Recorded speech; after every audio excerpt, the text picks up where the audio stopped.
views and opinions expressed in this program are those of the participants and do not necessarily reflect the views of BronxNet or the program underwriters.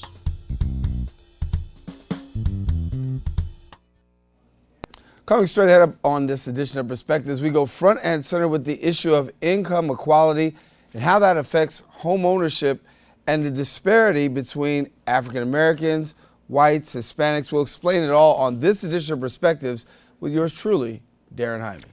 What's on your mind? Let 'em know. What's on your mind? What's on your mind? Let 'em know.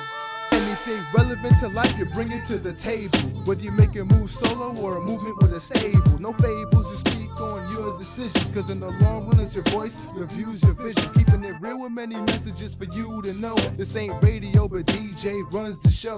Entertainment, he rocks it. Politics, he locks it. The host with the most would handle any topic. Don't forget to share your perspective with shines of light. Cause it might make a difference in someone else's life. Make a difference. What's your perspective? Express what's in your heart and your mind. Share your perspective.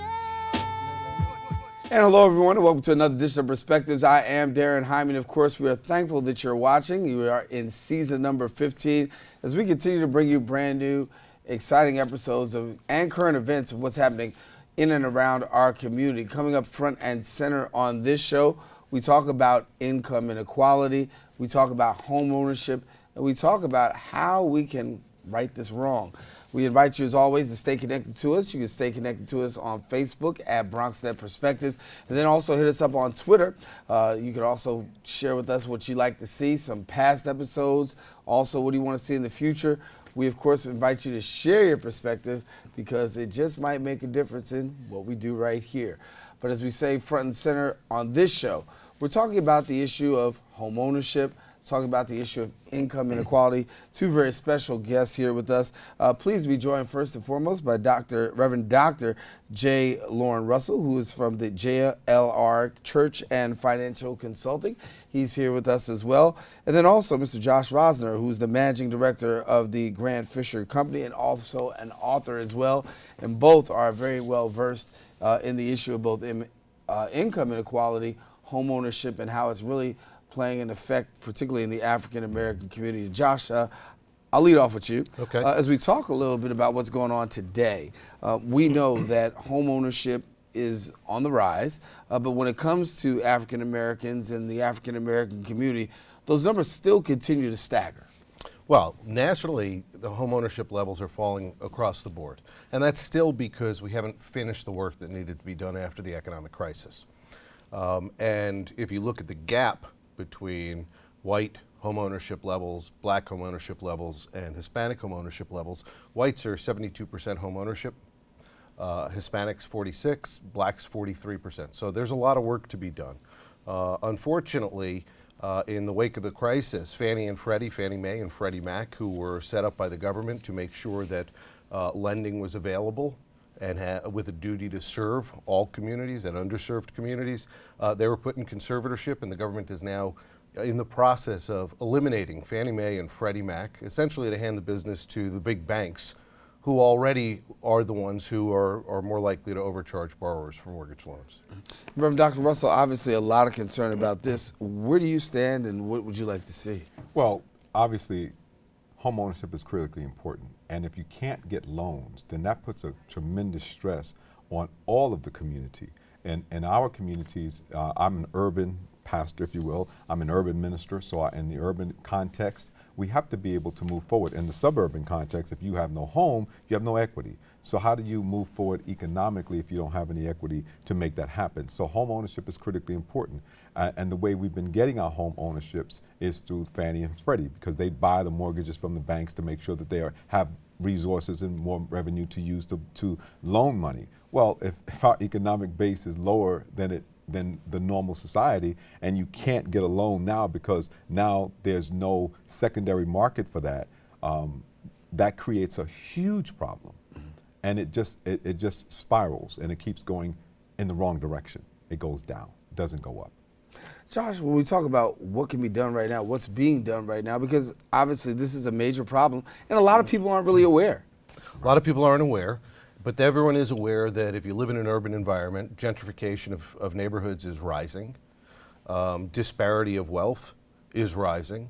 Minority populations and less economically advantaged populations are being pushed further and further to the outsides of the urban environments. So we're seeing almost a re-ghettoification of our urban landscape, largely because lending isn't available, because the incentives have been pushing for rental properties rather than home ownership, which has also priced people out of the market.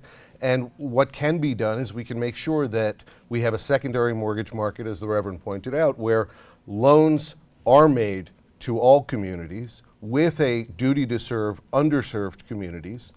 And if you get rid of Fannie and Freddie, that really goes away, accelerates gentrification, and drives the crisis. Fannie Mae was set up in 1939 by Franklin Roosevelt with the intent of making sure that in good times and in bad times, loans could be made, mortgage loans, to all borrowers. And Fannie in 1970.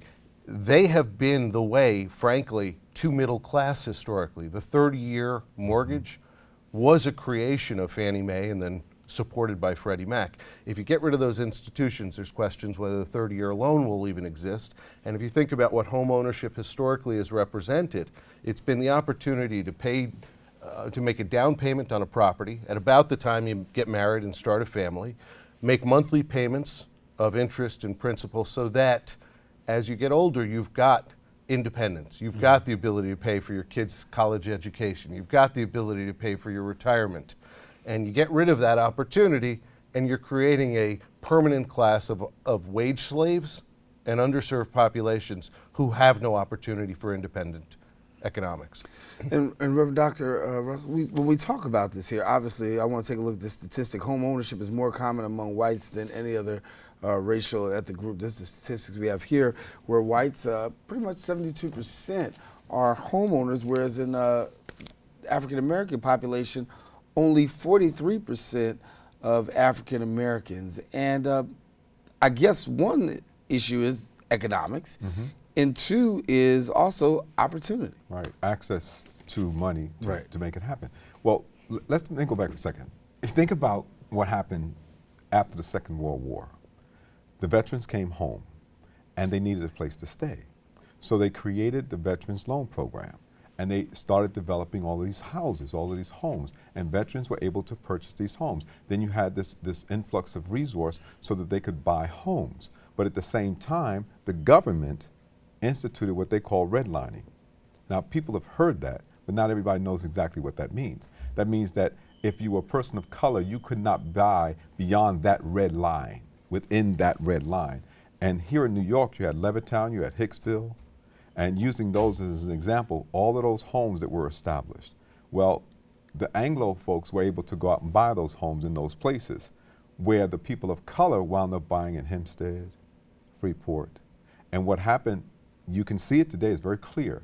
The homes in Levittown and in Hicksville, their property values went way up, but not so in in Hempstead and Freeport.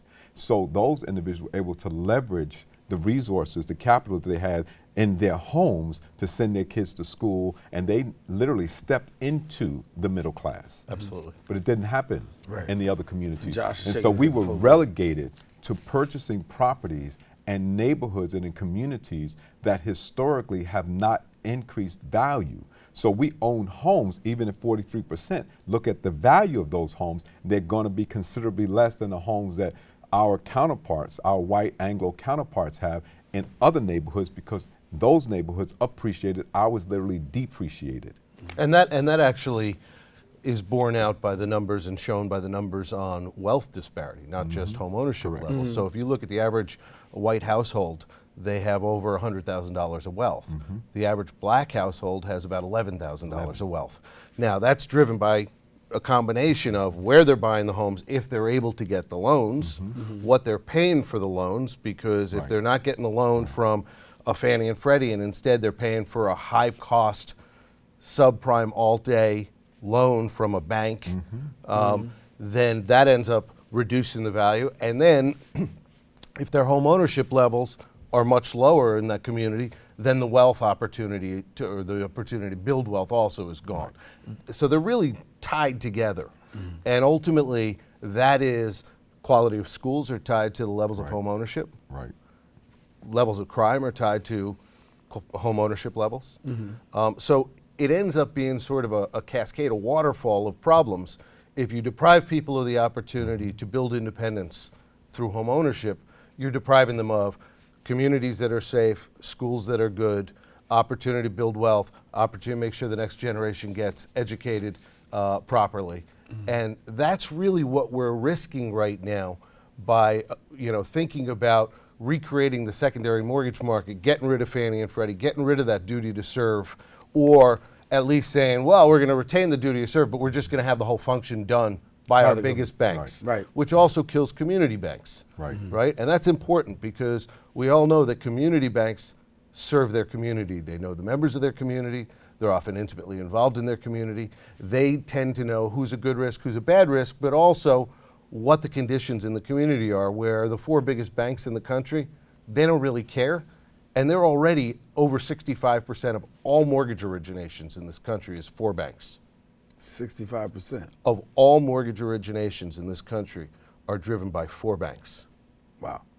And those are? Wells Fargo, B of A, Citibank, and JP Morgan. And if we get rid of Fannie and Freddie, the concentration of lending by those banks is going to increase, driving out community banks, driving out local credit unions, driving out everyone. So we're going to go right back to, I wrote a book called Reckless Endangerment, How Outsized Greed, Corruption, Ambition Led to Economic Armageddon. We're going to go right back to that too big to fail model of private gains and public losses. I want you to stay with us. Coming back after the break, we're going to talk a little bit more about the potential exit of Fannie and Freddie and what it actually means for the community. We'll talk about that in just a few. Being prepared is a part of who you are, but it's especially important in the case of a disaster. Be informed about possible emergencies in your area. Make a plan that covers where you'll go in an emergency. Build a kit with the things you need to survive. There's no one more capable of planning for your situation than you. Start your plan today. Go to ready.gov/myplan. Hello, good people of the Bronx and beyond. Welcome to A Life in Art.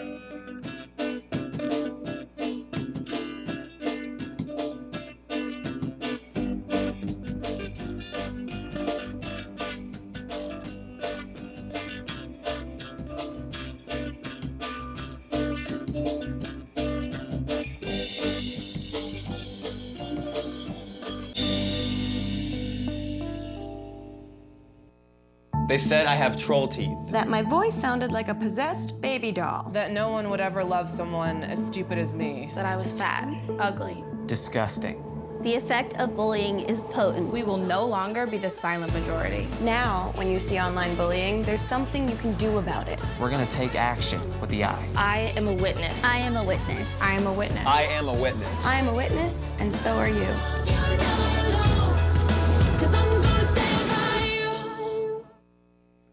And we are back here on Perspectives. Darren Jaime here with you. Our topic of conversation, talking about home ownership in the African American community and the fact of the possible departure of Fannie Mae and Freddie and how that actually affects home ownership in the community as well. And so we've got a very distinguished panel of people here. Reverend Dr.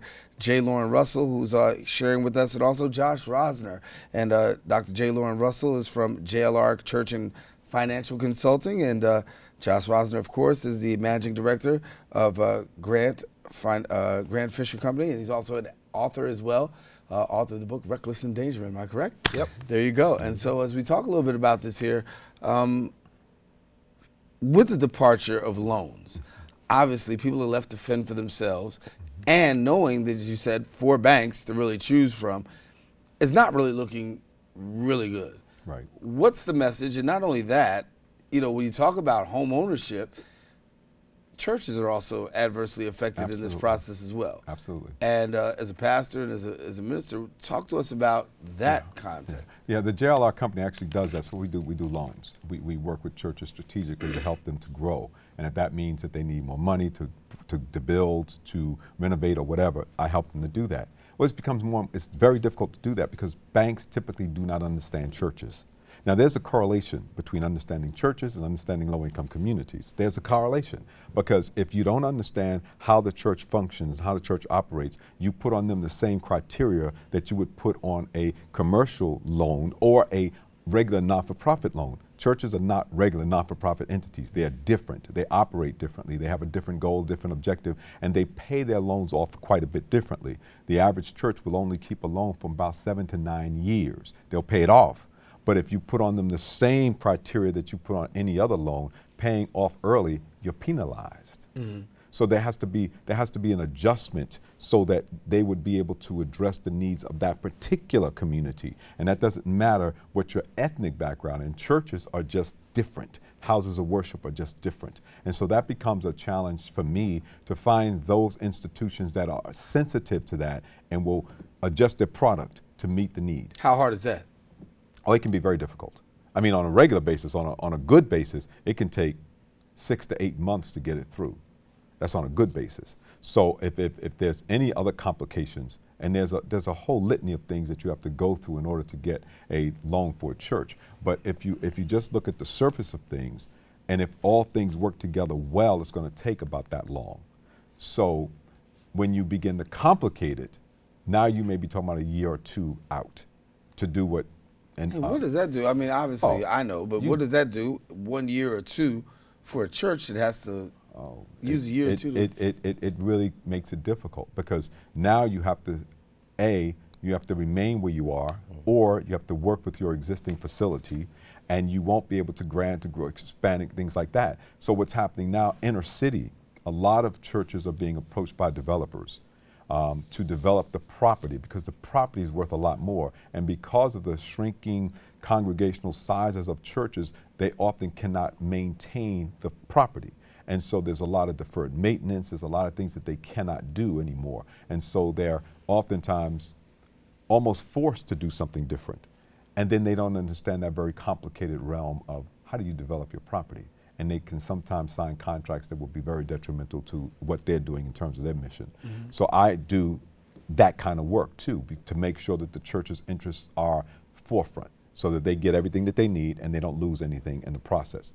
Now, if you correlate that to low-income people, if a bank doesn't understand the low-income side of things, well, they put the same criteria around them as well. So if you look at inner cities right now, you see a lot of homes that people have owned for a long time.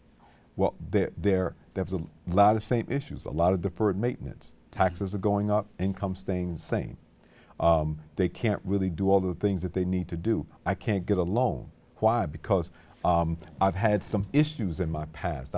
I've not been able to pay all of my bills on time, so now I can't get a conventional loan, so now I got to go to a predatory loan. I got to get higher interest rates. Right. Or the government takes on a policy which pushes rental rather than home ownership, right? Mm-hmm. Right, which really robs you of that future. Right. And realtors say, I don't want to rent unless it's like $3,000 or above because it's just I don't make any money. Mm-hmm.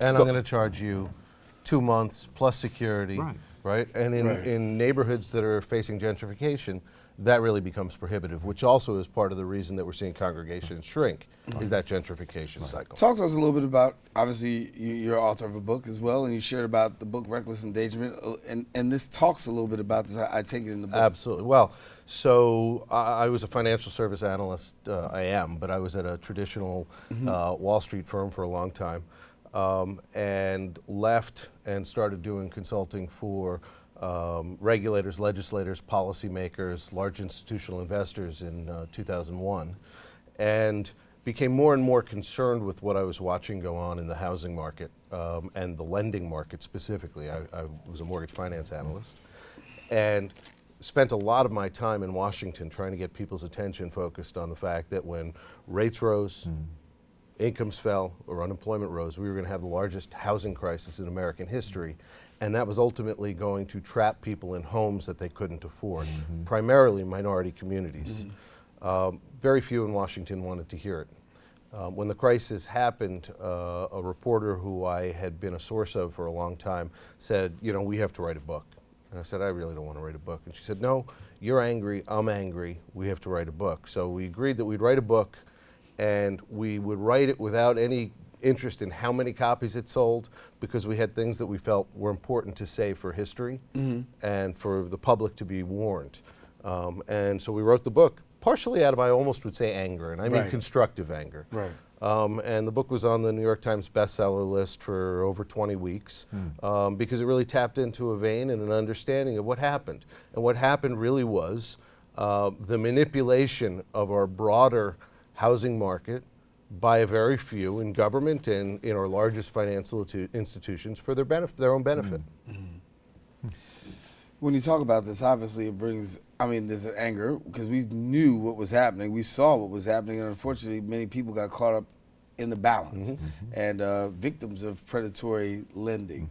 And now I know there's a movement now called All Loans Matter. All Loans Matter. And that essentially became an issue because if we can't get loans in our communities, then we can't participate in the process. So the wealth building process is out of reach. It's a lot like redlining all over again. If I can't get a loan, I can't participate. If I can't participate, I can't be a part of this whole process. So you are essentially squeezing me out yet again. Well, we've had it happen once. We can't let it happen again. So our loans do matter. We need loans in the inner cities. We need loans in the communities so that we can continue to build our infrastructure, our communities, because the truth of the matter is, I live in the South Bronx. I ran for city council. I wrote a column for the Bronx Chronicle. I do a weekly radio show because I want people to be aware. And here's the thing. These communities in the South Bronx and in other low-income communities are desirable. They're desirable. Well, if the services are not there, then the people can't keep up with you. You can't get a loan, you can't fix your place up, you can't make it right. Well, what happens is that allows people who can get it to come in and buy it from you. And once they do that, then what will happen is the services that you've been desiring and looking for, they'll come in. Right. You should have been on my last show. Hold on, let me take a quick break. I'll be right back. Taking a quick break. We'll be right back right after this. It's not always easy being a dad. Do you have panda asthma too? Does that run in the family? This is the home of the most priceless kung fu artifacts. But when you make an effort, Dad, we're not supposed to touch anything. Oh, sorry. Go along, son! it's always worth it. Whoa! Master! The smallest moments can have the biggest impact on a child's life. Take time to be a dad today. I am gonna get you. I'm gonna get you. Call 877-4DAD-411 or visit fatherhood.gov to learn more.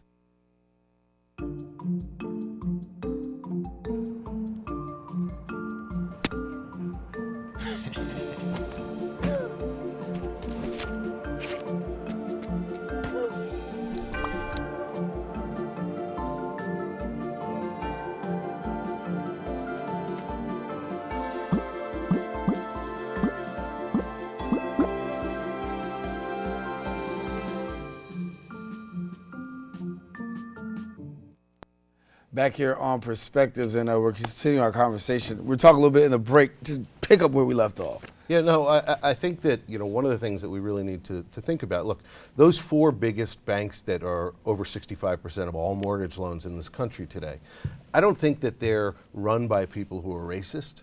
And frankly, they tend to be New York-based banks, which means that, they tend more to be socially progressive.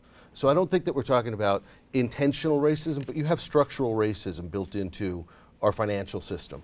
And Fannie and Freddie were really given affordable housing goals and requirements, duties to serve underserved communities as a way of offsetting or reversing some of that institutional structural racism that exists in our mortgage finance system. And so one of my concerns, and one of the reasons that the Reverend and I have come together, is the Our Loans Matter movement, is to make sure that reversing of that structural racism can continue. I got less than 2 minutes, but I want to ask this question. What can people do who've heard this, feel the same way, say, what can we do? What can they do? Well, they need to reach out. Our Loans Matter. think we have a website now, ourloansmatter.org. Reach out to that. If not, just call me. We'll look it up. My number is 718-328-8096. 718-328-8096. We'll make it work. Now, the thing that Josh said, which is so very important to me, and this is what we can do. Josh talked about there's structural racism. It's actually systemic. And I know, having worked in areas where I was the only person of color sitting in a room of people making decisions, that if I'm not sitting at the table, there's no need to consider my perspective. Mm-hmm. And so we have to make sure that our perspective is always on the table.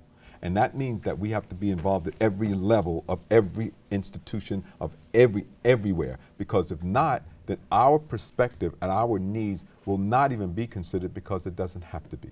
Mm-hmm. So what you do with perspective is you bring that to the table. We need to continually do that. Find out who's doing it and then become involved. I think we tend to sit back a lot and let other people do the work. Can't do that anymore.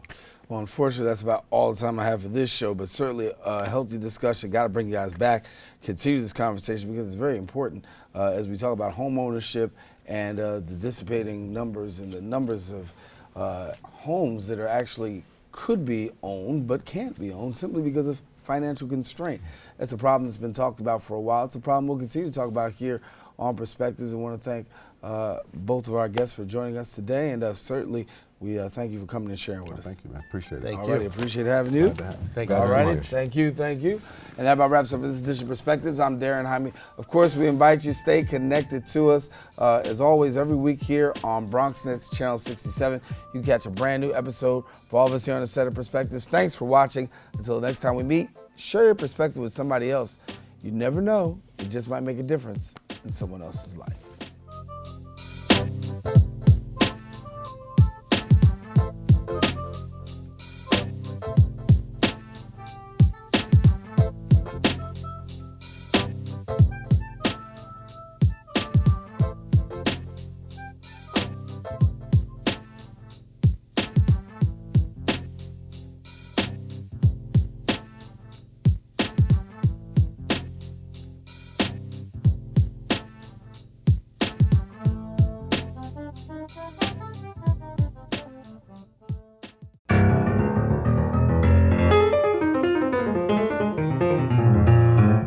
Every Monday night at 9, we talk to the borough's movers and shakers about the latest in Bronx politics, education, healthcare, arts and culture, and literally any and everything that's important to the people of the Bronx.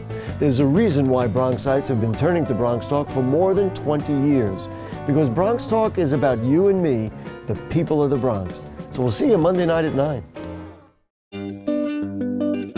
Hello, good people of the Bronx and beyond. Welcome to A Life in Art.